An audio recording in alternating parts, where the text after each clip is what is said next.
So Havoc and Prodigy. Here we are. Years later, we see where hip hop has come and gone. But I want to start out with before hip hop. Havoc, for instance, I first met Havoc as a graffiti writer. Yeah. We were in Queens, and the middle track where they park the train is called the layup, and that's where when trains are out of service, that's where they would park them. And the first time I met Havoc was with a guy from Queensbridge who wrote DMC, who was a friend of mine, who was in my crew. And he was like, yo, my little man is a real ill artist. You know, he has the fever. He wants to hit these trains.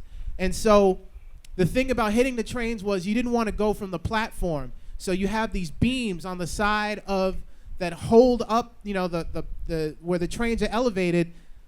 I just saw this little dude climb up the beam like it was nothing. So I knew from a very young age that he was artistically inclined. And then I also know that the gentleman to his right, they both went to art and design high school. So a lot of recording artists are also fine artists, and because their minds are wired differently, you know, fine art is a way to express themselves. So I wanted to ask you guys about, you know, your interest in art or drawing, and how you guys wound up at a specialized high school for art. Well, I started art like from a young age, since I was like maybe 3 or 4. You know, I drew a picture of my mother when she was pregnant when I was like 3, and it just started from there. My father was an artist, and I always liked to draw. You know what I'm saying? So naturally, you know, choosing a high school, you know, art and design was like one of the best places for me to, you know, hone in on my you know, artistic skills. And the rest was history after that.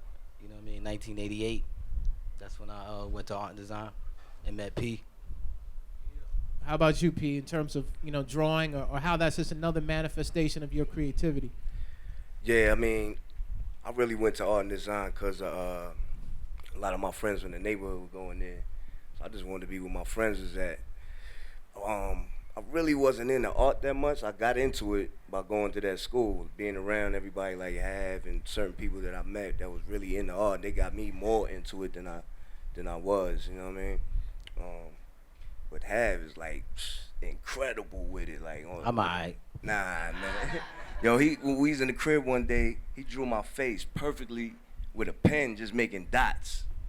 Just like making dots on it, like no mistakes with a pen. Like, he's ill with it. But I just really went for you know, to be there with my friends was there, and I ended up meeting Have, and it just ended up being something else. Right, so then the art went from maybe in the studio he's drawing perfect pictures of you, but together in the studio as artists you were painting different kinds of pictures, and that's when the first record soon after came. You know, tell us about those early days. Yeah, the early days was like when we first met, we started hanging out, and we both had the love for the music. It was a lot of traveling on the train. We would like take the train every day to Coney Island, to the only studio that we could really use for a good price that we can afford was in the projects out in Coney Island, in Brooklyn and whatnot. So we used to go out there, and every day we used to cut out of school and take the train out there. It was like an hour, 2-hour ride, and then you know, work on songs, work on our demo, put together a nice demo so we could start shopping around. So a lot of those early memories is just like being on the train with some 40s, smoking weed between train cars and on the train, like stuff that you can't even do today. You know what I mean? In New York, really. And you were also more interested on the production end back then, right? Yeah. You know, I was just trying my hand at it back then. That's when I first started really getting into it. I think Have really inspired me to do it because we used to go to his crib. I think it was the one in Ravenswood, and used to like have the records with a cassette deck, a stereo cassette deck with the record on it. Double cassette tape deck. And he used to like do record and pause, and loop a beat up on cassette. So that was the first time I ever seen something like that. And he was actually making beats like that, you know what I mean? He would record like songs from the radio. He would listen to radio shows late night to catch some ill samples, and had Pop was a DJ, so he had a lot of records, and I seen him. That was the first time I seen somebody sampling and looping like that, and it got me into wanting to try that too. Who did you say was a DJ? On my pops. Well, tell us. I mean, your pops is an artist, a DJ. Artist tell us about him. DJ. You know, we fell asleep to banging music. Like, you know what I'm saying? Like, you know, we like 5 years old and the music is just banging in the little ass apartment. You know what I'm saying? So we was just so used to music. You know what I'm saying? And you know, after Pops bounced, you know what I'm saying, he left the records. So, you know, I kept them shits. You know what I'm saying? And just put some use to it. You know what I mean? So, language is a big part of what you guys do. And, you know, I'm from Queens, and different boroughs have different ways to express, you know, where they come from. You guys were big proponents of the Dunn language. And, you know, English obviously is the foundation for how it is that we speak. But you guys are architects of your own language, and that's an important part of what Mobb Deep is, because that also traveled and had an influence and helped to create different dialects based on what you guys created. Talk about language. I mean, I know it's a little all over the place, but I think it's a big part of what you guys bring to the table. Yeah, that really like came from like Queensbridge, period. Like Queensbridge, you know, is the biggest projects in America. You know, it's 96 buildings, and it's just a lot going on out there, man. And it's so many like styles and slang. Like it was just like a breeding ground for you know, uniqueness. You know what I mean, out there. So when I first came out there, you know, I seen all that immediately. You know what I mean, the way they dress different, everything, talk different, slang is different. You know, and you know, like you said, each neighborhood, each region got their own way of talking, like slang. Down south would say something, you know, Queens, Brooklyn, the Bronx, they got different slangs everywhere. So Queensbridge just had a real unique, you know, slang and dress and all that. And one of our friends from out there is named Bumpy. You know, he had like a speech impediment, and every time he used to say son, you know, everybody was like, yo, what's up, son? He used to be like, yo, what up, Dunn? Like he had like a list. He used to talk with a list, you know what I mean? So we started all just saying that, yo, what up, Dunn? What up, Dunn? You know what I mean? And then it just like came from there, you know what I mean? So you know, that was like a part of it, and then we turned it into like a whole like our version of Pig Latin. Like when we wanted to talk to each other, and if we didn't want somebody around us to know what we were talking about, we were like, yo, Dunn, you know, Thordy over there got the daddy, you know what I mean? Like, you know what I mean? So that's where that came from, the Dunn language. Any Havoc? Can you hip us to any other, you know, Dunn language jewels that we didn't know about? I mean, Danny, tell us about Danny.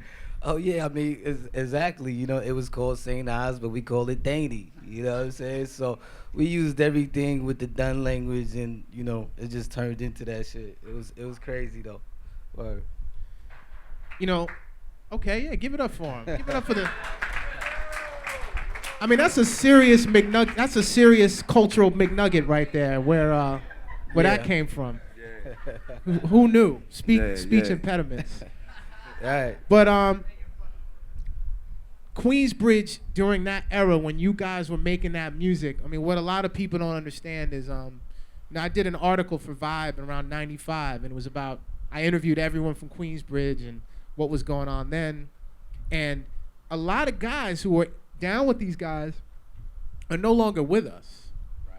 You know, and the climate and the intensity that you feel on this record, if you understand where they come from, you understand, like, when this guy says there's a war going on outside, there literally is a level of intensity that you know, I don't want to, I can't say it's necessarily on par with someone who's in the, you know, in the Middle East or something right now, but for a lot of these young Black and Latino individuals, it was a very intense time. And so, you know, talk about what you remember sitting on the park bench, what you remember, you know, talk about some of the cats who aren't with us anymore, who were integral to what created that album. I mean, it's a lot of situations out there. Like, you got 6 blocks out there. each block is like its own neighborhood, and collectively it just makes Mobb Deep. I mean, Queensbridge.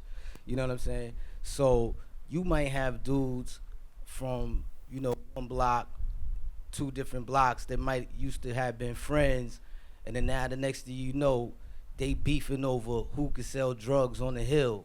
You know what I'm saying? And next thing you know, they just shooting at each other, killing each other. Like, you know, my man Draws, God bless the dead, you know what I'm saying? He used to gun it out all the time, you know what I'm saying? And my brother, you know what I'm saying, Killer Black, rest in peace, God bless the dead, you know what I'm saying? He was like one of the wildest dudes out there, you know what I'm saying? And he used to hang with dudes from the other block, like the opposition block, and our block where we was from, you know what I'm saying, was one, he was the one, he was hanging with them. So he would used to have to come home to where the beef was at, you know what I'm saying? And niggas used to have to come to me like, yo, son, you know, your brother, you know, he's from the block, but they knew not to touch him. You know what I'm saying? So things, when you going through things like that, you know what I'm saying? Like when you could just come outside and your brother got beef with somebody, he shoot them, and the next thing you know, you gotta watch yourself because your brother done shot somebody in the face, and you sitting in your car, a nigga wetting your whole car up, you know what I'm saying? What other kind of music you gonna make? You know what I'm saying? Yeah.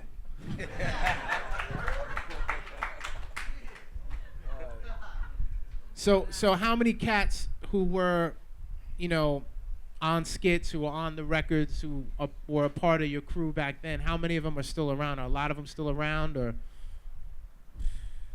Yeah, it's you know, very few.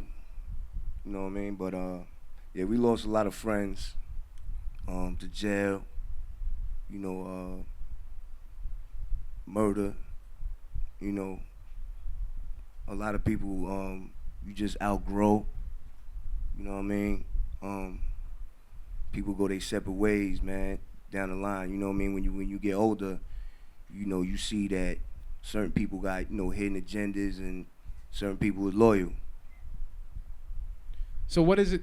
So when you look back now, looking at literally you guys were in a war, you know, when you look at that album, like what do you think it represents in terms of where you guys were in your lives at that time? I mean, it represents the struggle, you know what I'm saying, the hunger, you know what I'm saying, the will to want to, you know, make a better situation for yourself and get up out the projects, you know what I'm saying, make a better living for your family. But to make it out of there is nothing short of a miracle, you know what I'm saying, because you don't have to leave out of there and then, you know, just any kind of circumstances could just put you in the grave, you know what I'm saying, from police, you know, planting stuff in your car and in your pockets, putting you in jail, from the dude that's jealous of you because you shining a little bit more than him, you know what I'm saying? So it's just, like I said, it's nothing short of a miracle making it up out of there. And that era right there, you know what I'm saying, the album that we did, it just describes just that, you know what I'm saying? If you listen to it word for word, you know, you got a lot of rappers out there that they be rapping and they just be saying it, they be lying a lot, you know what I'm saying? But the shit that we went through is just so real, it's just a blessing that us two is still here, you know what I mean?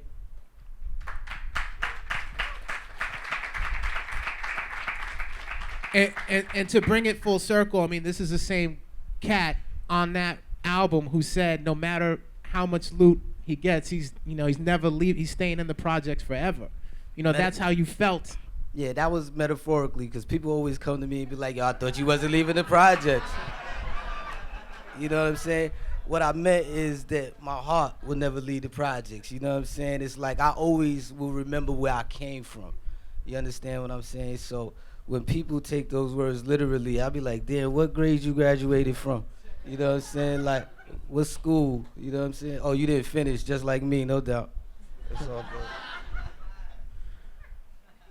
Well, your heart, obviously, you guys represent that to the fullest, and this album is the epitome of that. So talk about how you guys came up with the title, the infamous Mobb Deep. Well, the infamous, that came from one of our homeboys that got killed. God bless the dead. His name is Yammy. And, you know, he was from Brooklyn, from Brownsville. and he had moved to Queensbridge, and he was back and forth always though. But Yami was like one of our strongest, in the crew.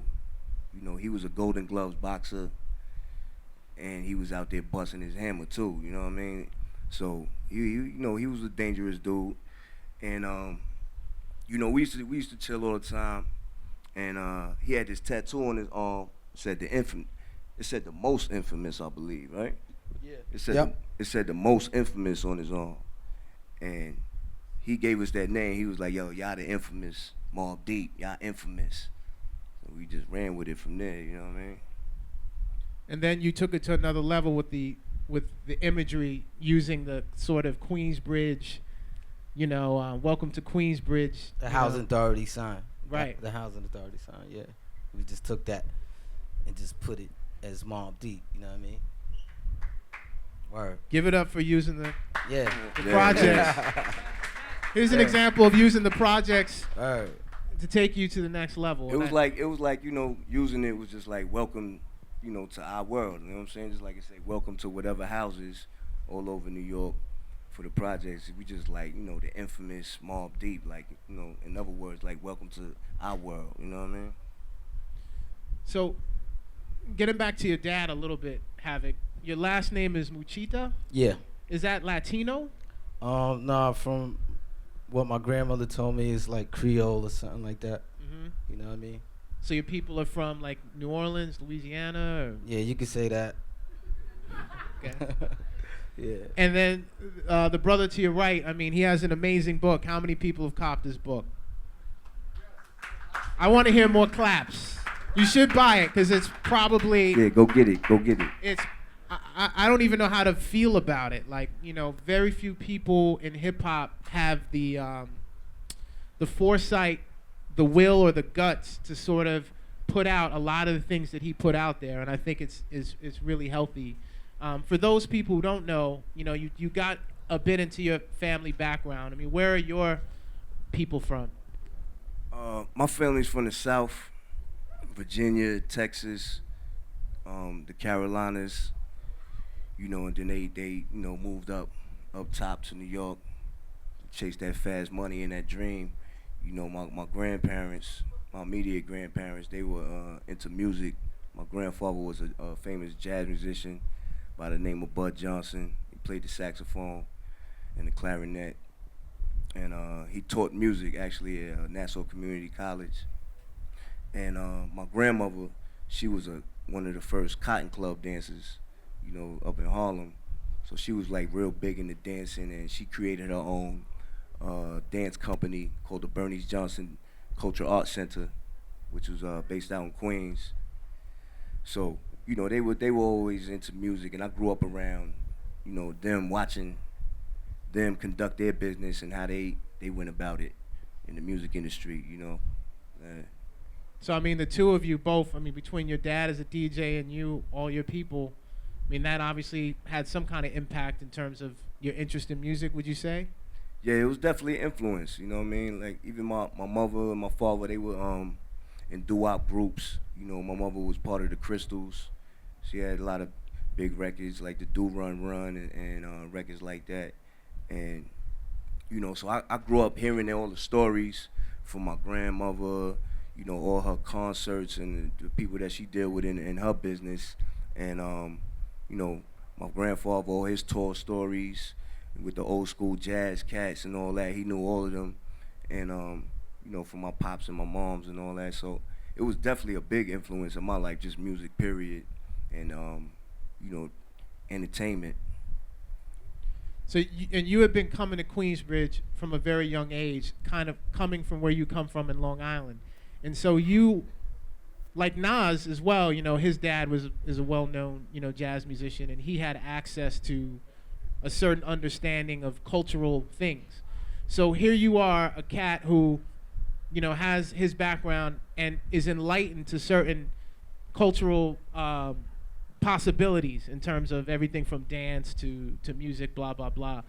What was it like, the juxtaposition of being where you are in Long Island and coming to Queensbridge and being in this sort of kind of intense war situation? And how did your family feel about it? Did they feel a way that you were, putting yourself in danger? Well, my mother worked for the housing authority. She used to help people get their apartments in the projects ever since I was like a little baby. That was her position. And, she actually worked in Queensbridge in the early 80s. And I used to go to day camp in Queensbridge, during the summer when my mom was at work. I went to the Reach Day Camp on the hill in Queensbridge. So, later on in life when I met Hav and I was back out there again, I seen a lot of old friends, that I used to hang with in day camp and all that. And, the part of Long Island where I'm from is called Hempstead. And yeah. And give it up for Hempstead. It's it got its little bad parts, its good parts, but it's predominantly a good neighborhood. It's Long Island, so but it got its rough parts out there that's serious, So when I went out to Queensbridge, it was basically just like a whole nother level of that, So that's all it was really, It wasn't too much of a culture shock, but I definitely seen both sides of the track, grew up on both sides of the tracks, Cool. So we have this album, The Infamous, and I want to, maybe play a little bit of some songs and get some of your memories, thoughts, stuff like that. Let's do it. Do it. Yeah. DJ. It's interesting. Give it up for that song.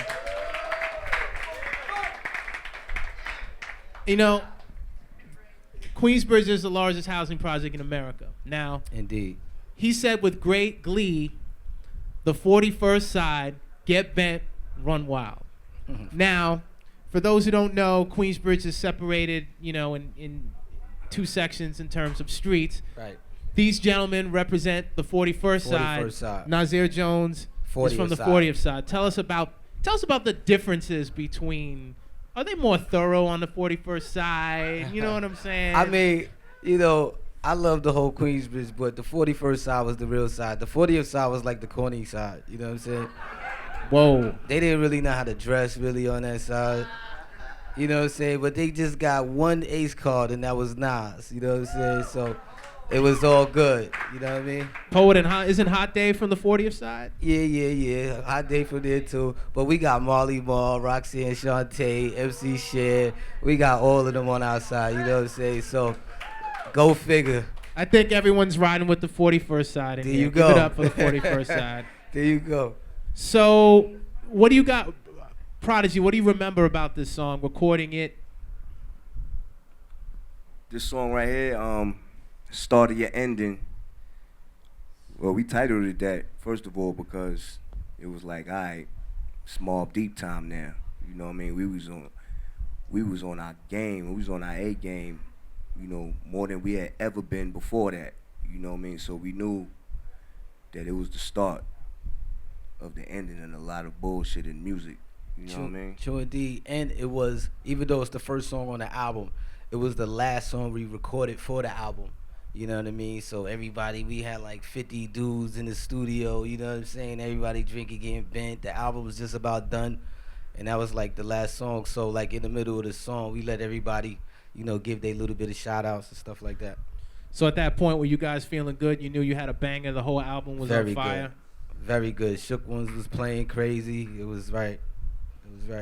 So do you remember when you finished recording that song, like what did you guys go out and do? Drink some Danny, like go to the club? Like what happened? Blurry memories. Word. I don't even remember. It was definitely a lot of 40 ounces, man, at that time. You know what I mean?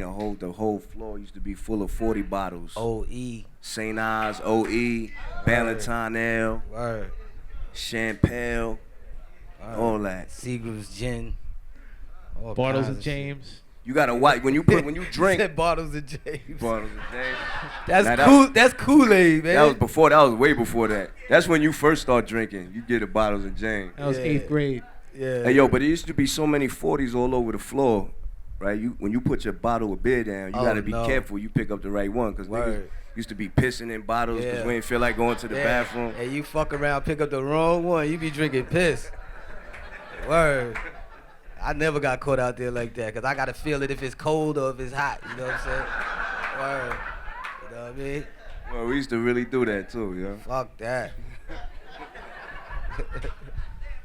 You drink a 40 of piss, it will be the start of your ending. It will be. Because you might drink the wrong piss. And not just piss too, it's like molded piss with cigarettes, Nasty. butts in it, and all kinds of foul shit. Yeah, man. Definitely the start of your ending right there. All right. Track search, okay. This one should be interesting right here. All right. Yeah.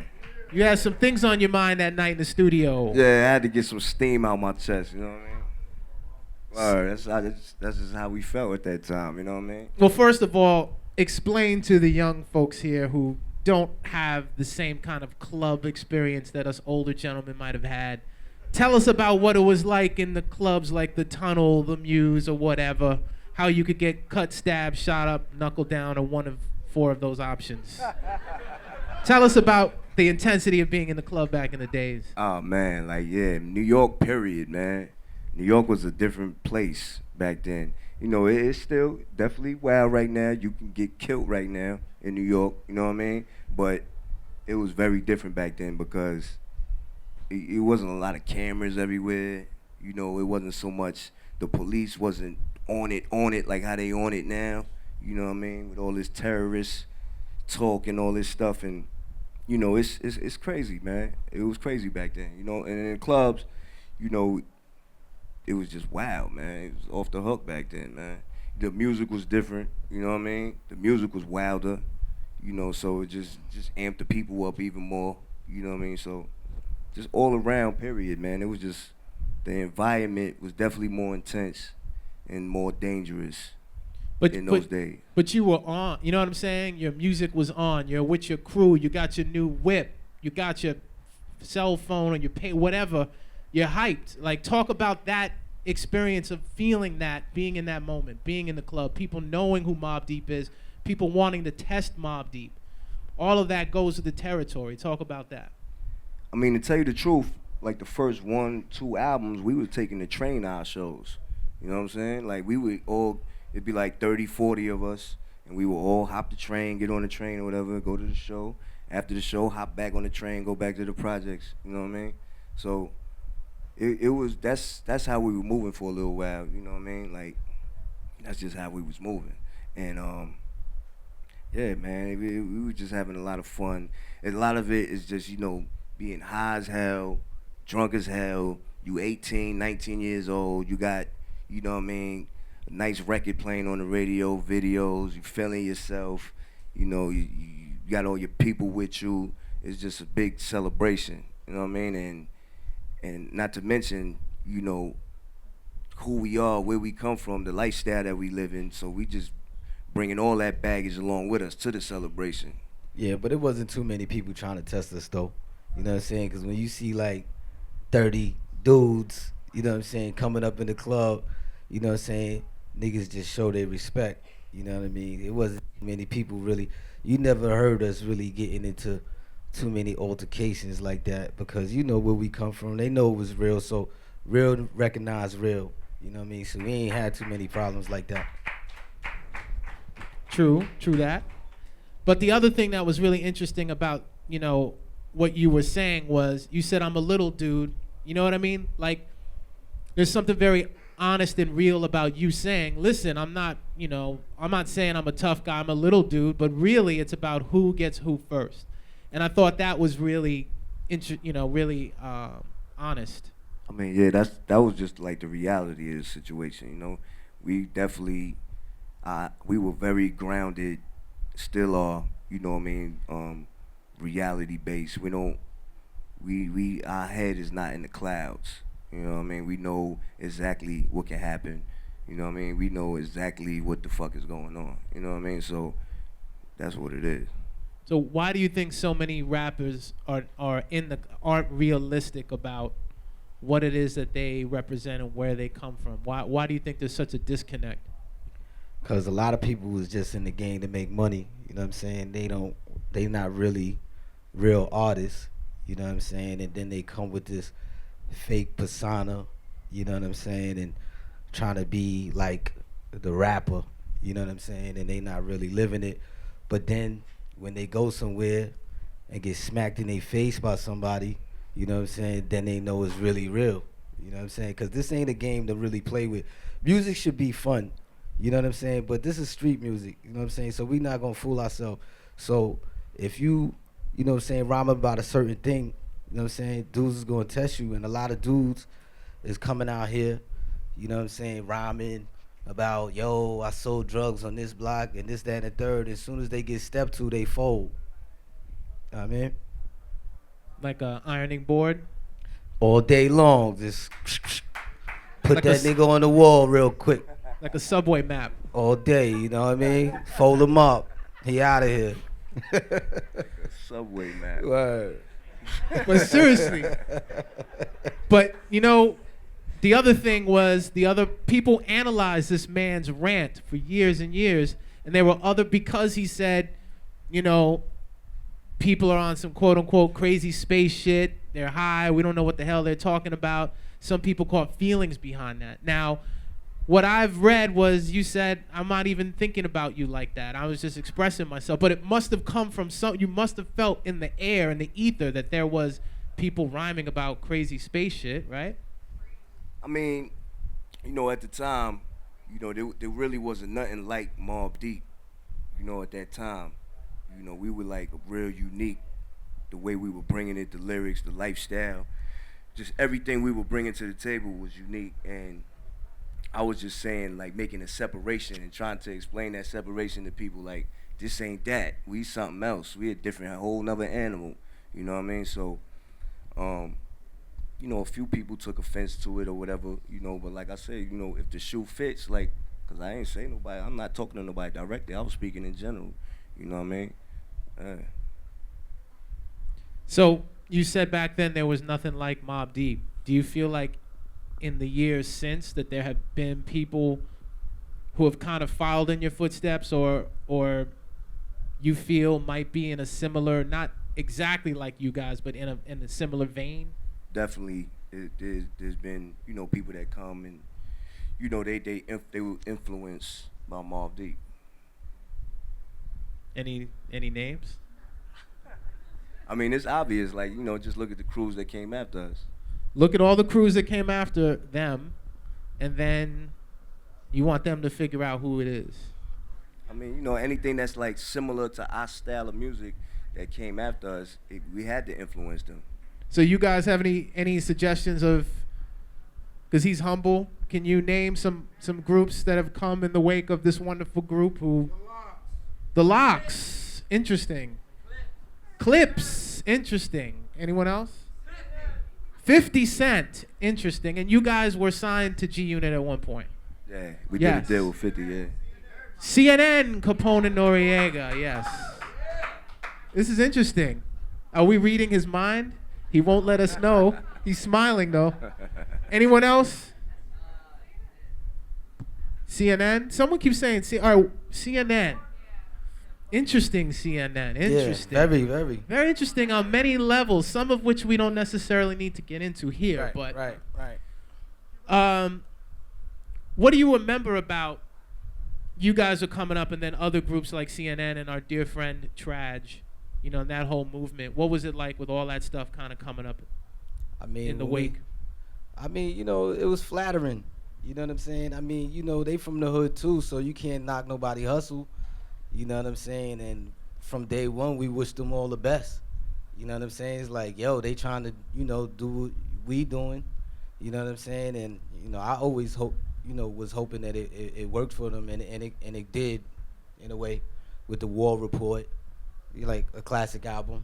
You know what I'm saying? So, and they Queens brothers. So, you know, we was fucking with them at that time. They was fucking with him at that time. Give it up for fucking with them at that time. But no, that's definitely a classic album, and it fits into the era that you guys ushered in. So Right, exactly. I'm glad I can ask Prodigy questions that the audience can answer for us. Thank you very much for that.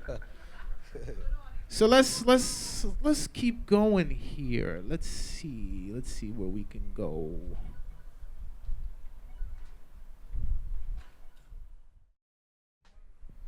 So what do you For nah. tell us a bit about the making of that song? A lot of legendary cats on there with you guys. Yeah, Nas and Raekwon. Yeah, that And- was. Go ahead. And the hook is not about being friends. Can you give us the hook? Well, it's about taking somebody's eyeball if they take your eyeball. Right, in a biblical sense. Yeah. So tell us about taking people's eyeballs. No, seriously, tell us about the song, how it came together, what you remember about it being in the studio, blah, blah, blah. Well, that was like towards like the middle of the album. You know what I mean? It was a lot of good energy going on at that time. We was label mates with the Wu-Tang, and we clicked with Raekwon and them really good. Like we really gelled with them. And Nas is from around the way. To this day, I can't even really remember how we got all of them in the studio because it's hard to get dudes in the studio all at one time. I remember. How did we do that? Scott Free used to work at Loud with Matty C. They were the two A&Rs up there that signed. Scott signed, got Wu-Tang signed, and Matty signed us. Scott wanted us to meet Raekwon and them, so he took us to Staten Island one night, and we got drunk and high with Ray and Ghost, and some other niggas out in the harbor. Were you smoking some dust? That's big out there. I think they might have slipped some dust in one of our blunts or something like that, because I was feeling higher than I ever felt in my life. When I got home, I was walking in slow motion like this. They put some shit Word. in my shit. So you were on some crazy space shit. Yeah, I was on some space shit that night. Word. Yeah, and that night I remember Raekwon, he drove us back to Queensbridge, because we had took the ferry out there. So he drove us back, and on the ride back, he was like, yo, what's up with that dude Nas, man? We trying to do a song with him. We want to put him on my solo album. And we was like, yo, we gonna hook that up. So then the next day we hollered at Nas, and through that conversation, we ended up just all doing the song together. I remember that. You had to go to the soft ass 40th side and talk to Nas? I don't even know how we reached out to him about it, but I think Hav probably reached out to him. Yeah, because, I be fucking with, both sides anyway, you know what I'm saying? But, I was already hanging with Nas before all of this anyway, so I guess, we must have made that happen or whatever, but, you know what I'm saying? It happened. So you have the line, Prodigy, you watch me while Jake's trying to knock me and lock me. Bringing it back to the Dunn language, explain to our friends here in the audience, who's Jake? Yeah, Jake is the police. That's a slang term that come from Queensbridge for the police, from that TV show, Jake and the Fat Man. You know what I mean? It was a cop show. So we used to call the police Jakes. You know what I mean? And yeah, you watch me while Jake's trying to knock me and lock me. That means the police trying to arrest you and lock you up. You know what I mean? And Asti Spumante, this shit just sounded good, but it tastes disgusting. So there's no Dunn language slang for Asti Spumante. Nah, it's just some shit that sounded good right there. Yeah, but you know how many people drank that shit because you said that?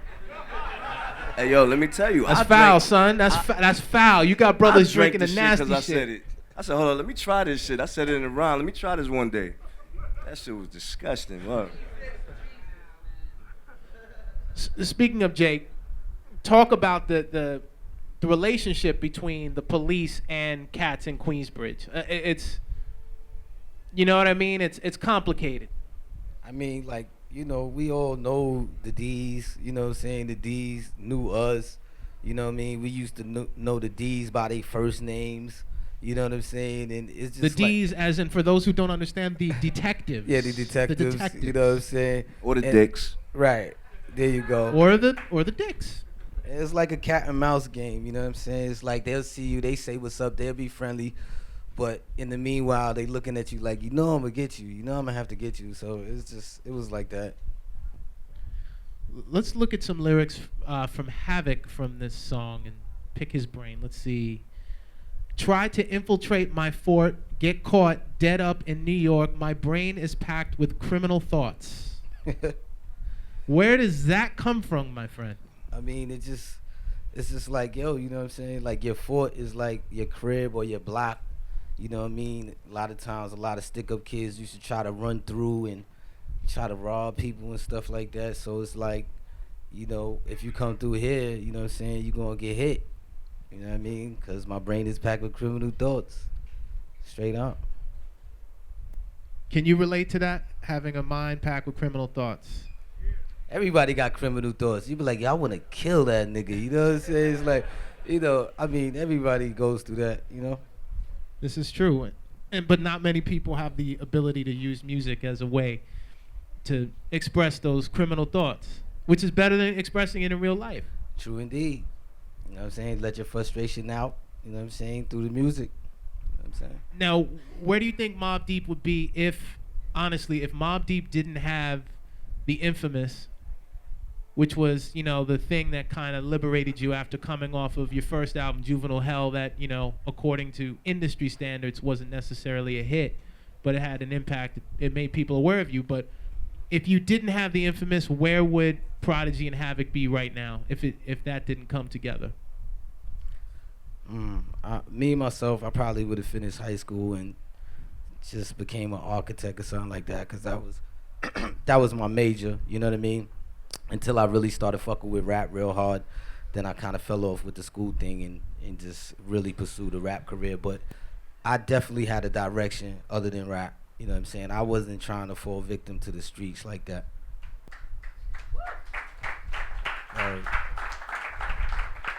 And the other thing that I think is important, what people don't understand, it's like the projects doesn't necessarily mean you're a bad person, you're a poor person, or you're an uneducated person. The projects were created for affordable housing so people can actually save money, and eventually, even though you said you never want to leave, right, you did exactly what the projects is supposed to do. You're supposed to save your money and get out. But obviously there are plenty of people who are like you who want to be architects and all kinds of other things, right? Yeah, but for some reason, some people just get caught up in that mentality, like in a poverty mind state, and think that they can't have more for themselves, and then they just get stuck there. You know what I'm saying? I mean, you know, I'm not trying to knock anybody or make fun of anybody or anything, but, you know, my whole objective was I just found myself in a circumstance, you know what I'm saying? My parents moved to Queensbridge, and obviously this wasn't a place of permanent residency. You know what I'm saying? It was a place to, you know, get your shit together and move on. You know what I mean? And that was like the whole objective. And you, Prodigy, if it wasn't for the infamous, how do you think you would have turned out? What would you have gotten into? I really don't know, man. I really don't know. There was a time in my life when I was young, I wanted to be a dick. I wanted to be a detective. Really? Or FBI agent. I've never. This is okay. Tell us about this. Was it from watching Jake and the Fat Man as a young man, or? Nah, I don't know. It was just something. You know what I mean? Before I got into music, I always just had that idea in my head that I wanted to be like. Because to me they had like power with that badge and like, you know what I mean? Just the power of information. You know what I mean? It was just like intriguing to me. You know what I mean? When I was younger. But obviously, there was a point when that changed. Like, when did you realize maybe being Popo wasn't a good look? I mean, you know, that didn't never really cross my mind. Being Popo ain't a good look, but just my interest just changed. You know what I mean? My interest just changed to music. You know, and I decided to just get into something else, and the Popo thing was gone from my head. Any members of the police in the audience today? If they are, they're not going to say. Okay. Is that snitching? They probably in here. They don't want to snitch on themselves. Okay. I'm sure there are plenty of police officers who like Mobb Deep because it's incredible music. Yeah, we don't, you know what I mean? Police, it's all good, man. We don't got problems with police, man. It's just dirty cops. Got problem with dirty cops. Right. All right, we're going to get into another banger. Yeah. Give it up for Temperatures Rising.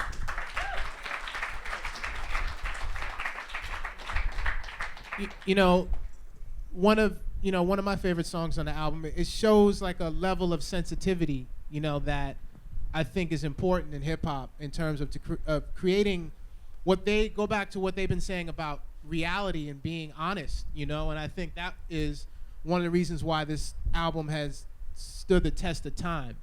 And you know, it's as I read it, you guys are reaching out to a cat who's locked down. Yeah, that cat is actually my brother. Okay, tell us about it.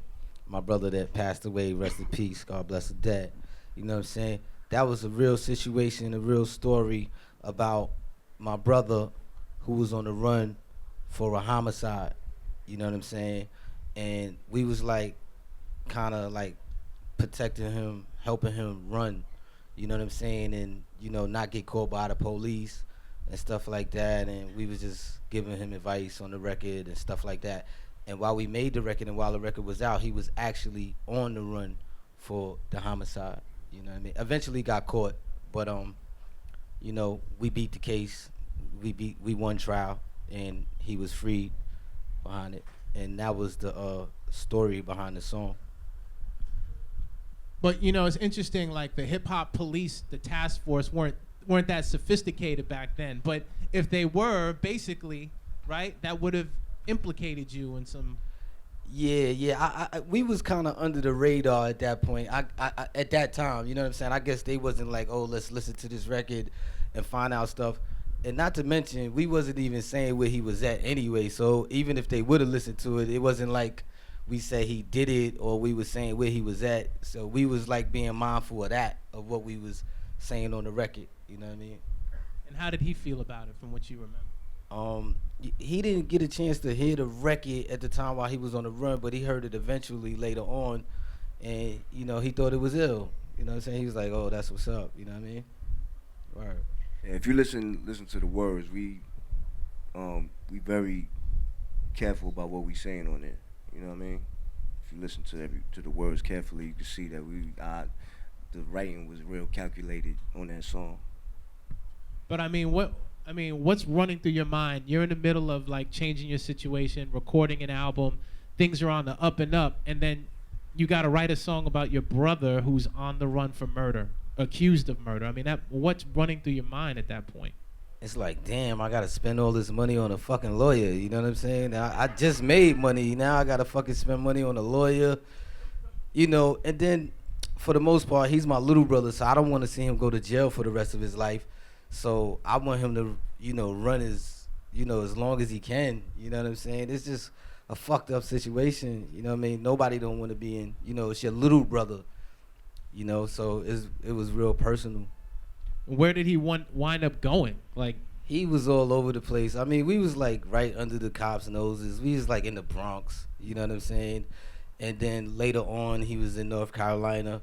But they eventually caught him through phone conversations. You know what I'm saying? So it was like, fuck it, whatever. I had got arrested one day, and the cops was like asking me, yo, where's your brother at?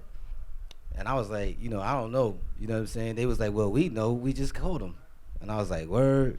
And they knew they had him all along, but they was just fucking with me. You know what I'm saying? And that's when, you know, everything just hit the fan. Any other recollections of, what about recording the song itself? Do you remember where you recorded it? Or yeah, Q-Tip helped us do that song right there. He actually came up with the sample and, you know, the drum pad and all of that. And he was in there kind of just, you know, guiding us through, you know what I mean? Because the sample was Temperatures Rising. That was the original sample, was Temperatures Rising. By who? By, the the one now is with Patrice Rushen, but the other one, the Temperatures Rising, that actually had the Temperatures Rising sample in it, I can't remember at this time. I can't remember, but the original one said Temperatures Rising actually in the sample, and that's what made us reflect on what we was going through, because it just fit so well and what we was going through. And then later on we did it over and we sampled Patrice Rushen. I can't remember the song, but it was Patrice Rushen. And talk a bit more about Q-Tip's influence working with him at that point, overall on the record. I know he was instrumental early on with your careers. Tell us a bit about Q-Tip's involvement. Q-Tip, we used to cut out of school, and we used to look on the back of the cassettes for the address of the record labels after we made our demo out in Coney Island. And, we used to cut out of school and take the train and go to the different labels. And one of our main labels that we wanted was Def Jam, you know what I mean? So we used to just stand outside the door at Def Jam, and just wait for, like, the rappers to come out, or wait for somebody to come out the door and just be like, hey, excuse me, man, you listen to this song real quick, man? We a rap group, you know what I mean? So a lot of people was like, hey, fuck out of here, or they act like they ain't here, or whatever. And Q-Tip actually came out the building and was the only one that stopped and actually was like, all right, let me check it out. And he put on the headphones and he listened to us. And I listened to our demo. He sat there and listened to a few songs actually. And then he was like, yo, I like you dudes. He's like, come on, I'm gonna bring you in the office and introduce you to some people. You know what I mean? So from that point, it was like maybe 3 years later when we was working on the Infamous, maybe 3-4 years later, and we just reached out back to him, like, yo, man, we got this new sound that we created, you know what I mean? It's real hot. We got these hot records. We about to drop this hot album. We want to bring you in as a producer and, and help us out also with the sound, you know what I mean? To make our sound that quality shit, that quality level, like he was doing for Tribe Called Quest, you know what I mean? We was always a fan of his and Tribe's music. So, he came in and he blessed us, man, with a few tracks and tweaked up some of the beats and, the bass drums and all that. And, yeah. So when you guys went to wait outside of Def Jam, like, how long did you wait until someone was nice enough like Q-Tip to say, okay, I'll listen to your demo? Were you out there for days? It probably took us like 2 or 3 days of going over there and just chilling, you know what I mean? Until we finally caught a break. I mean, would you pack a lunch? Like, would you have headphones? Like 40 ounces, man. Word. 40 ounces and butter crunch cookies. And a dream. And just the two of you, not the whole Queensbridge? Nah, just the two of us. That's it. Just us two. Thirsty. Now, what if you would have brought all the Queensbridge? You think it would have happened? Nah, probably wouldn't have happened because they probably would have tried to bum rush the building or something. Right. All right. Let's see what other jewels. Give it up for these men. All right.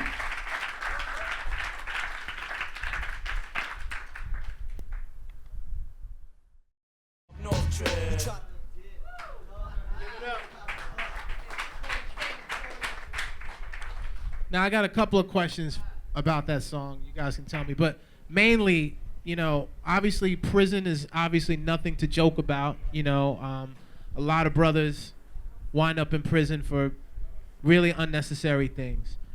But I must say, that is like the happiest prison beat. Like, everything else on Mobb Deep is all like dark and like, yo. And it's like, I'm going to prison. It's like, yo, it's kind of happy.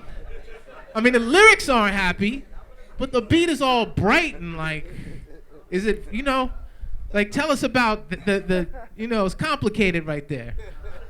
Hey, yo, that beat when Hav came with that beat, it just reminded me of a story, or like telling a story, you know what I mean? Right. Just something about the beat just reminded me of telling a story. So I decided to just start writing about, going to jail, like, 'cause it was a lot of people around us just going in and out of jail at that time, like, do a year, come back, do 6 months, come back, you know what I mean, go back in, like, so, it was just something that everybody was going through, you know what I mean, at that time around us, and so, it just came out naturally like that on that beat, man.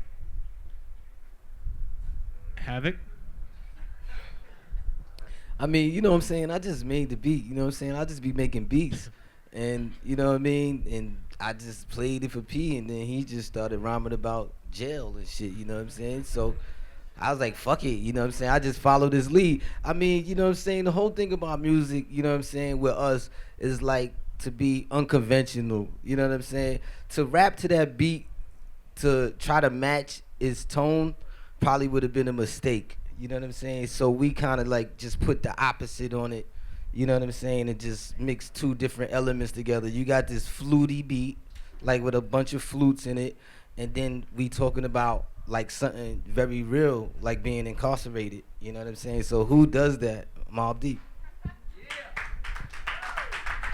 Another thing, like part of that chorus, I'm saying living the high life.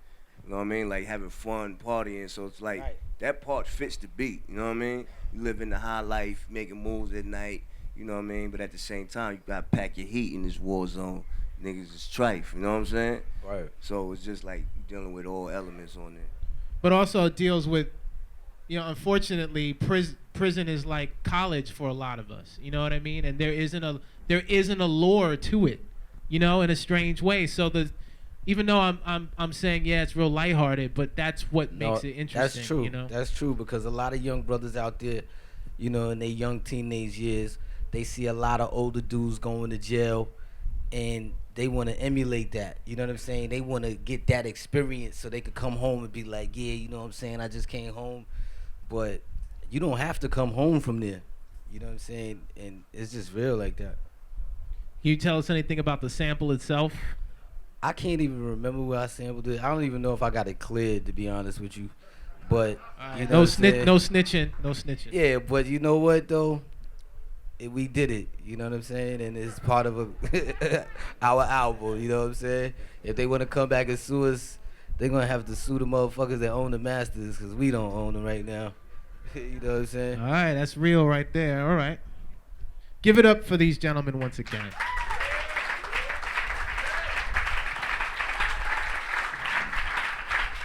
I mean, I've been listening to this out. It's funny because I used to do a magazine called Ego Trip. And our first office was up the block in Queens Plaza. And I remember getting the advance cassette. And like, I had a fax machine and I'm faxing loud trying to get money for advertising. I remember thinking like, damn, Havoc, these cats are just up the block. You know what I mean? And I'd walk through there to go home and just feel the intensity of what was going on. Yeah. And to be hearing that album for so many years and to have the access to these cats now to ask them random questions that I've always wondered, like, why is that beat so happy when people are going to prison, is incredible. Yeah, you just put me on to some new shit. You're right. The beat is kind of like happy, but, you know, we did it. You know what I'm saying? All right, let's go. I believe this is my favorite track on the album.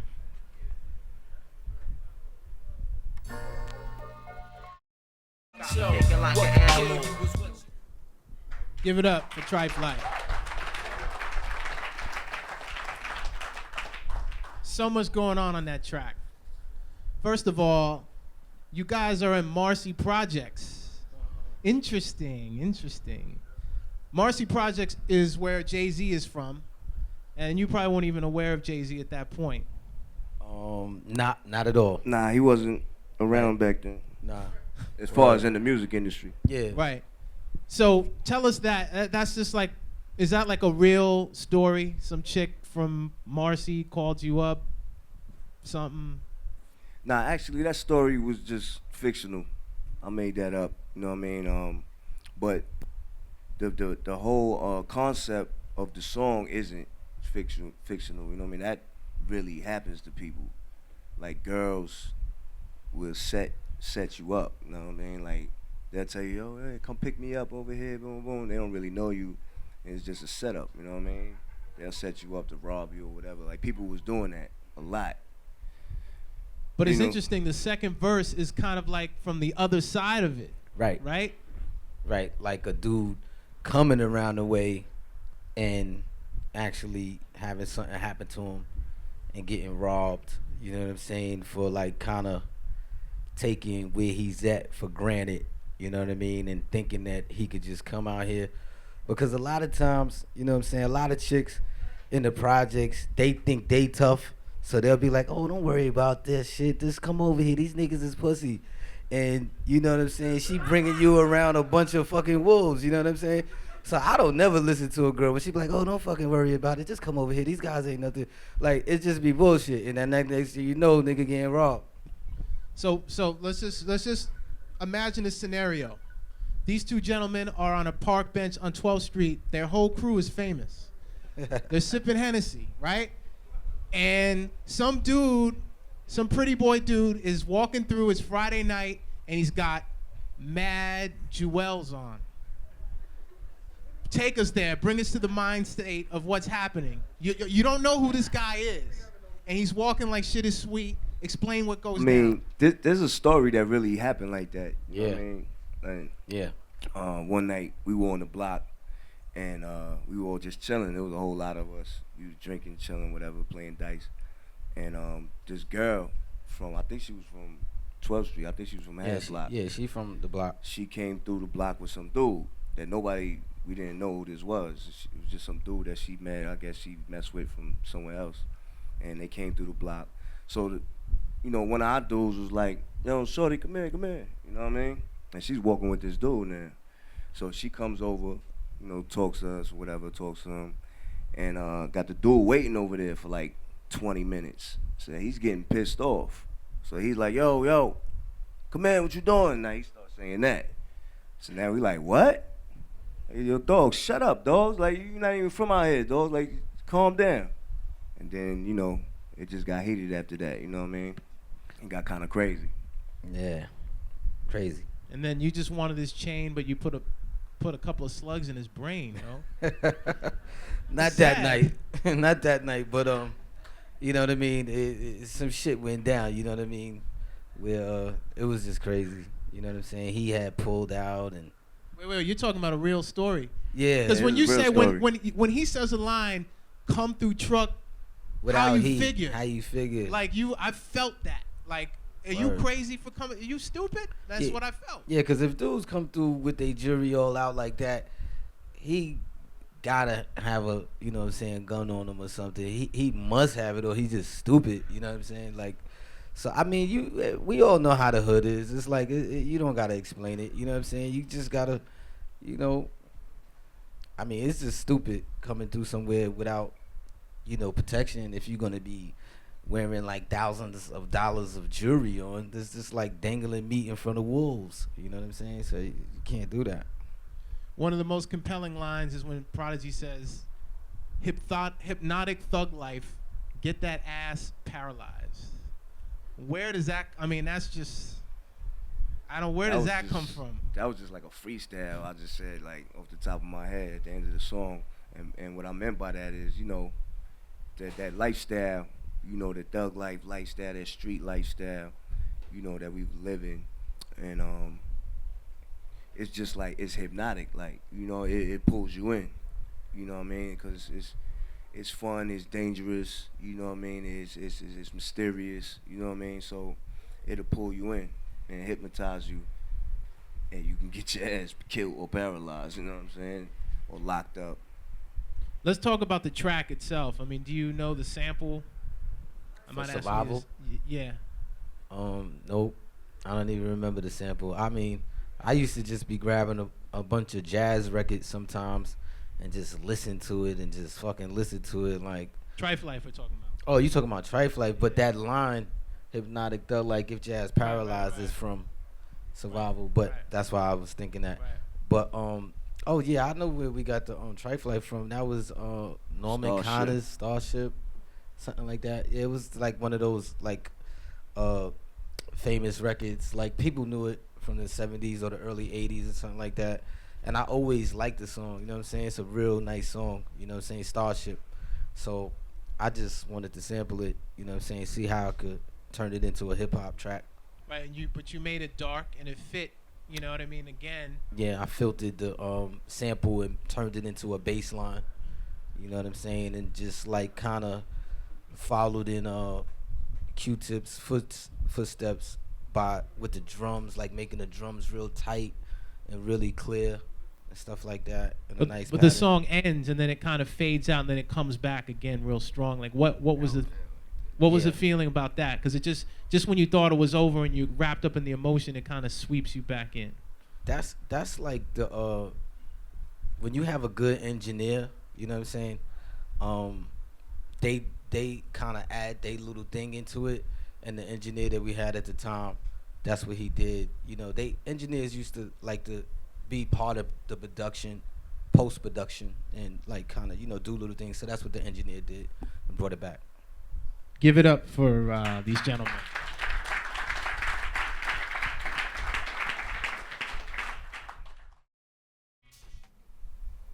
Drink away the pain, ladies and gentlemen. That's a drinking song. Yes, it is. Tell us about that. That came about one night. I was late one night. Me and my man I grew up with named Carrie. We was in Hempstead, Long Island, in the park, drinking 40s, and I just started freestyling. And that's how that whole verse came about. I used to be in love with this bitch named Me and Jay. Don't fuck with it no more. Now I fuck with Tangeray. I was just freestyling like, and then my man was like, "Yo, that's hot, yo." So I memorized it until I got back down to the crib and I wrote it down. So it was just just on the block drinking whatever and having fun with your people. And then drink away the pain. That's like something everybody can relate to, man. Like all different types of pain is, you know what I mean? Whether it's relationships, family, friends, anything, or physical pain, anything, you just want the pain to go away. Sometimes you just want to drink away the pain, like, just get so drunk, you like just forget about everything, like. Well, the interesting thing about it is, once again, in true Mobb Deep fashion, you brought something to life. Like you brought the alcohol became like a person or someone that you could, so in one sense you're enamored by this person, but on the other sense, this person's kind of bad, depending on how you handle it. And so to me, it seems like you guys were processing your own feelings about what you were going through at the time with alcohol in an interesting kind of way. Yeah, I don't know. It's just how it came out, man. Like I said, I was just freestyling, drinking, having fun, and it just came out like that. You know what I mean? Yeah. But I mean, the subconscious mind is one incredible Exactly. fort. Is that what you call it? Your fort. Yeah, the fort. Your mind is the fort. Yeah, I mean, plus I got sickle cell anemia. You know what I mean? So when I drink, I'm not really supposed to do that. You know what I mean? Like nobody really supposed to drink it. It can affect everybody, but it especially affects my health. You know what I mean? It can trigger my sickle cell. You know what I mean? So the parts in there where I'm talking about, my friends tell me she ain't good for my health. Put her back on the shelf. You know what I mean? Like that's where that came from. You know what I mean? And she only wants you for one thing, that's your wealth, you know what I mean? Because, a lot of people, they'll spend their last dollar for a beer or a bottle of liquor, you know what I mean? Yeah. Well, in terms of health, I must say you look like a fitness celebrity right now. No Almost. doubt. I'm getting there. I had the pleasure of co-hosting their first show at the Best Buy Theater, which was incredible. And I was backstage for 2 seconds. I said hello to my man. I met Alchemist for the first time. We had a nice conversation. And then I just saw you just doing pull-ups on on a pipe or something. Like, damn, son is just, my man is diesel, son. Yeah, I mean, it was nothing else to do in that jail, you know what I mean? But get your head together and your body together. Right, and so you can see his body's together. And in terms of getting his head together, once again, I encourage you to purchase his new book, which will, explain to you how he got his mind right and where he is. Give it up once again. So, we're starting to wind down, so I'm going to play one more joint that a lot of people really get excited about.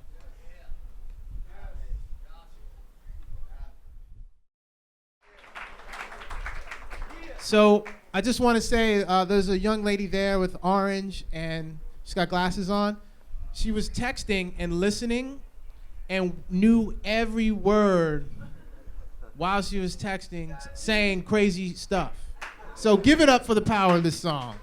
Aight. So, Havoc, I'll start with you. All the weirdo record collecting sample weirdos want to know about the sample. I know there was an article about it and blah, blah, blah. Any interesting thoughts on that? Well, you know what I'm saying? I you know, obviously I sampled it from a record or whatever, but you know, for years and years and years, I forgot where the fuck I sampled it from. And then recently, an article came out and somebody figured it out. It was the Herbie Hancock record, you know what I'm saying? So, and when I heard it, I was like, oh shit, yeah, that is the fucking record. You know what I'm saying? Back then, I was just sampling shit and go, yeah, come on, let's go. You know what I'm saying? Without really paying attention to like sample clearance and all that other business stuff, you know what I mean? But it worked. So did Herbie Hancock holler at you? Nah, but he don't need to holler at me no time soon. No. All right, give it up for not hollering at Havoc behind sample clearances. So, you know, everyone's favorite, you know, one of the classic favorite lines, or one of my favorite lines, there's so many on that song, but rock you in your face, stab your brain with your nose bone. Is that from watching karate flicks? Like, Yeah, I probably seen that in the movie or something. And I was like, ooh, I'm gonna do that to somebody one day. but I'm saying it's really, first you're rocking him in the face, then you're saying you're all alone in these streets, cousin. You're calling him fam, and then he's all alone and rocking him in the face. I mean, there's no love. I mean, it was a lot of fights, man, going on. That was that Muse, the Tunnel, the Palladium. You know what I mean? Those are them fight nights, man. But, you know, bringing it back to the video, I mean, people went bananas for the Hennessy throwbacks, which you guys just made. I mean, that's the innovation in the projects. Like, yo, son, we're just going to get throwbacks and say Hennessy on the back, yo. Yeah, we just got some football jerseys. It was just like an idea we had. Bought some jerseys, throw Henny on it with the year, 95, for the football number, whatever.